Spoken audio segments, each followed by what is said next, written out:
Hi friends, मैं हूं doctor प्रकाश दर्जी। हरिओम होम्योपैथिक में आप सबका स्वागत है दोस्तों।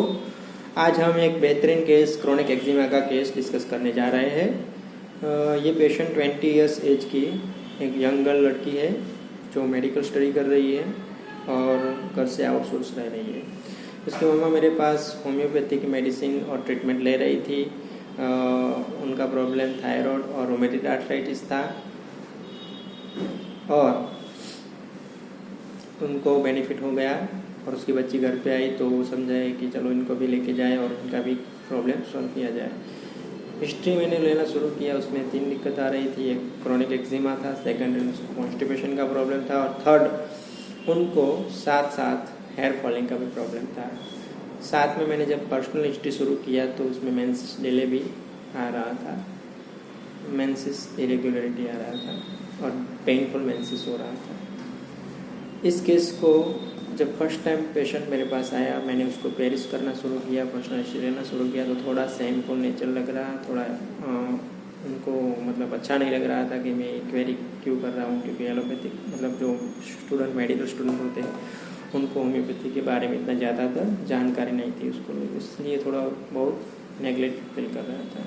तो ज़्यादातर खुल मिल के मेरे को जवाब नहीं दे रही थी। उसको मैंने जब पर्सनल हिस्ट्री में थोड़ा बहुत मैं सिम्टम्स बोलता हूँ दोस्तों, जो जिस पे मैंने मेडिसिन सिलेक्ट करके दी। फर्स्ट टाइम उसको थर्स्टलेस था, उसकी मम्मी ने बताया तो मैंने सिम्टम्स नहीं लिया। सेकेंडरी कॉन्स्टिपेशन में हाँ बोला और मेंसेस इरेगुलरिटी में हाँ बोला तो मैंने सिम्टम्स प्रोमिनेंटली ले लिया।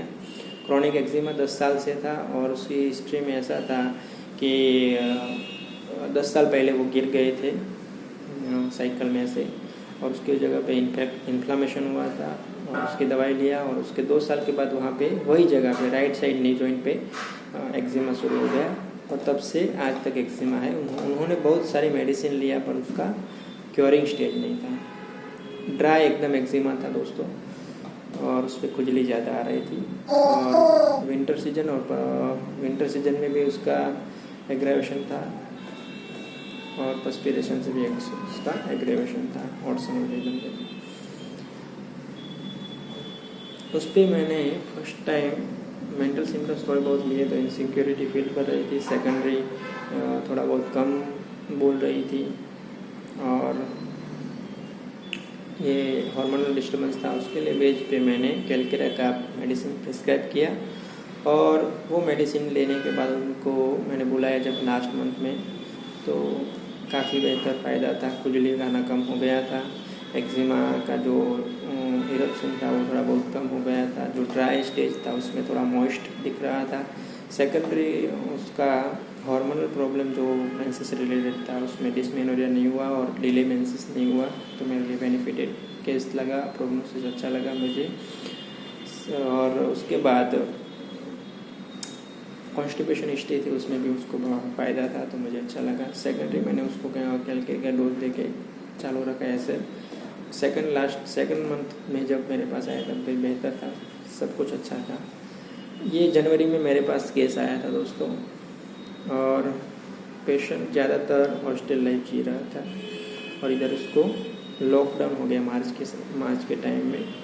और अप्रैल में जब लास्ट टाइम मेरे पास आया तो मेंटल सिम्टम्स, अब 2-3 मीटिंग हो गई थी, 2-3 बार कंसल्टेशन हुआ था तो मेरे से थोड़ा बहुत बोलने लगा पेशेंट और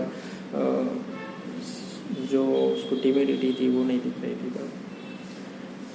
और मेंटल सिम्टम्स तब ज़्यादा आ रहे थे जब अप्रैल में मेरे पास केस आया तो मैंने सोचा कि ये क्या हो रहा है, मेडिसिन जब सही जा रही है तो मेंटल स्टेज आना ही नहीं चाहिए। तो मैंने फिर से टेकिंग किया दोस्तों। एक्जिमा रिकवरी स्टेज था पर परमानेंट जा नहीं रहा था, जितना मेरे को लग रहा था कि इतना कम होना चाहिए but persistence there is some time itching, खुजली आ ही रही थी थोड़े टाइम।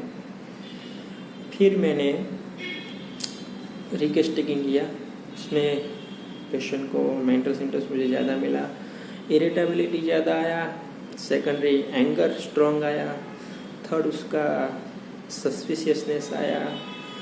फिर मैंने उसको डीप लेवल पे पूछना शुरू किया तो जेलसी भी आया और सेल्फ इंजरी, एंगर की वजह से सेल्फ इंजरी कर रही थी पेशेंट्स, खुद को हानि पहुंचा रही थी। मगर जब भी ज़्यादा गुस्सा आता है तो वो खुद को दीवारों पे गुस्सा मारती है और खुद को इंजर कर देती है। और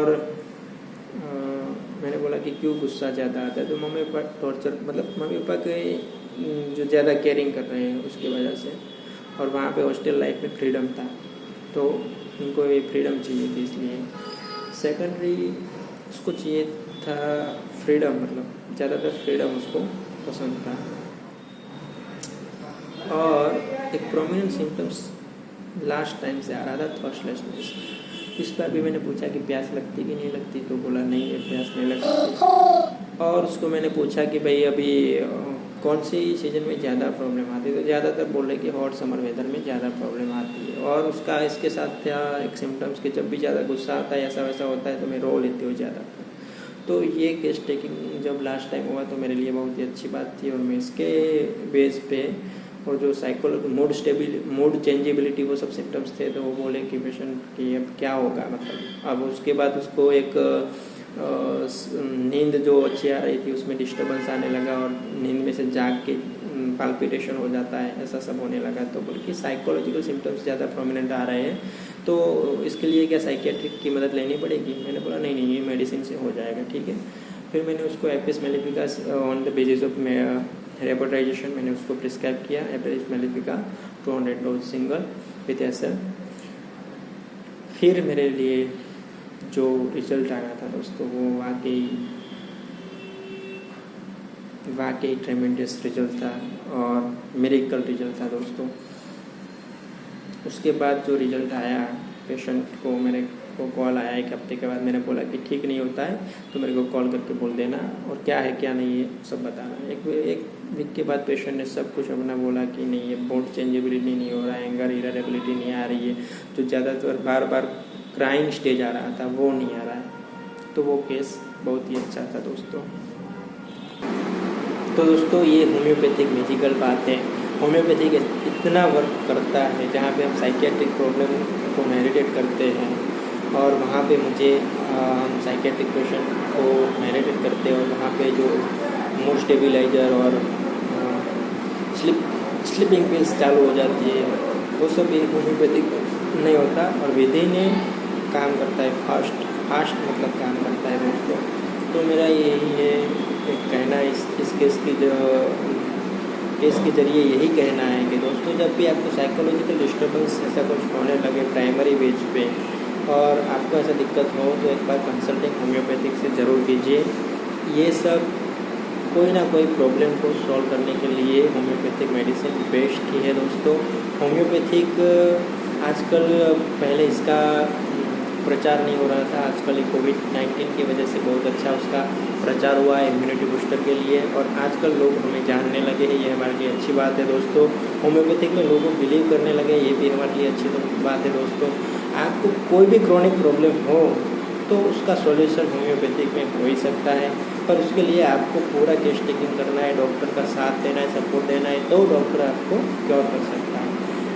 thanks for watching this video दोस्तों। कोई भी प्रॉब्लम है, सॉल्यूशन नहीं आ रहा है, और कोई भी केस से आप डिस्कस करना चाहते हैं या कंसल्टिंग करना चाहते हैं तो हमें कमेंट ज़रूर कीजिए दोस्तों, हम आपकी ज़रूर सुनेंगे और आपको हेल्प करने का कोशिश ज़रूर करेंगे।